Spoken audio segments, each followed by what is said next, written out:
Click the bell icon to get latest videos from Ekeeda.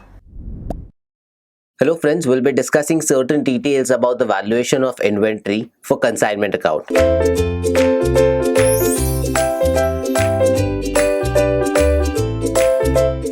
So when we speak about valuation of inventory, we understand that the closing stock has to be valued at the cost or market value, whichever is lower. Now, what are the terms that we have to understand when it comes to consignment account? There are certain details that we have to make sure that these details are incorporated while making or while understanding the concept of closing stock when it comes to closing or consignment accounts or records being closed out at the end of the year or when the account sales is prepared.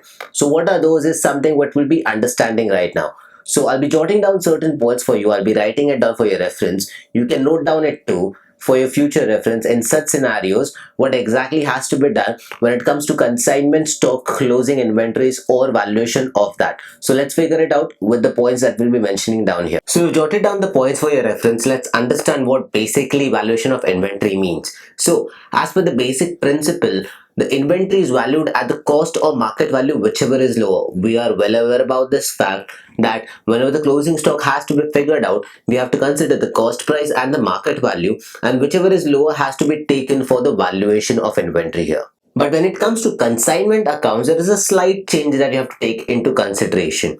Instead of taking only the cost price and market value, in addition to that, you have to consider few more expenses. That means all the expenses that are covered or rather incurred by the consignor and all the expenses that are concerned by the consignee or rather incurred by the consignee only until receiving of goods is supposed to be taken into consideration.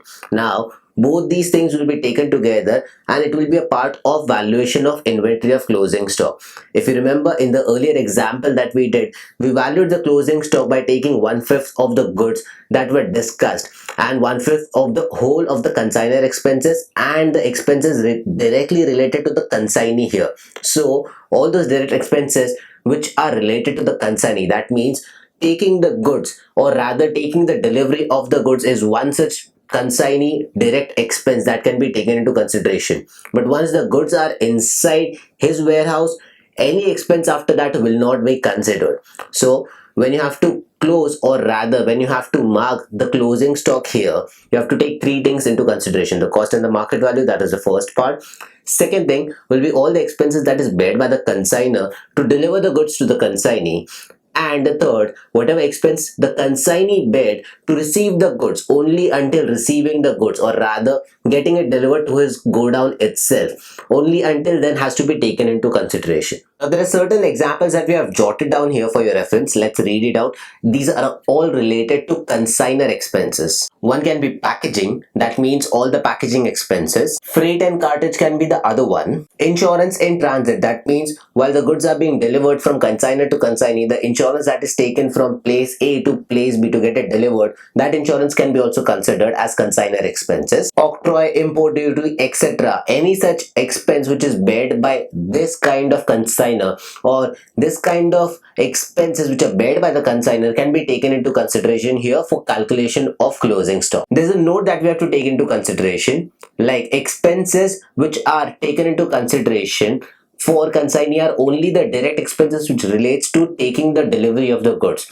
So any expense like go down rent, insurance on go down, etc., which is related to or making the go down available for storing these goods is something which is related to consignor's indirect expenses and consignee's indirect expenses. So in such a scenario, you don't have to take those goods or rather those expenses into consideration while calculating the inventory valuation. Some of the expenses or rather some of the examples that we have highlighted here is the go down rent, the insurance of go down itself, the delivery charges of sending the goods from consignee to the salesman or rather consignee to the end user, that is not supposed to be taken into consideration.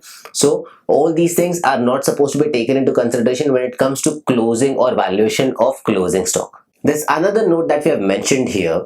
If we understand or if we figure out that the expected selling price of the closing stock or rather that goods that we have with us is less than the market value, then what needs to be done is something that has been mentioned here. So the question states that if the expected market value of the closing stock or the goods that are in hand is less than the cost price, that means the making of the cost itself, then what needs to be done? Then in such scenario, we have to calculate, or we have to take the market value as the net selling price. Now net selling price is the total selling price minus delivery expenses. That means whatever expected selling price is there, if you subtract delivery expenses from that amount, you get a certain amount, and that has to be the net selling price or net expected price that we can talk about, and that has to be taken for consideration when it comes to market value or cost. In such a scenario itself, when the market value is less than the cost of it. So this is what you have to understand when it comes to valuation of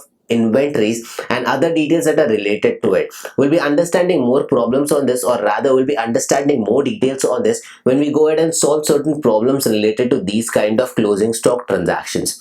I hope this video gave you a clarity about how we have to go ahead and value the inventories and what all details are supposed to be considered, rather the expenses of the consignor and the expenses of the consignee. So thank you for watching this video. Stay tuned with Ekeeda and keep subscribing to Ekeeda.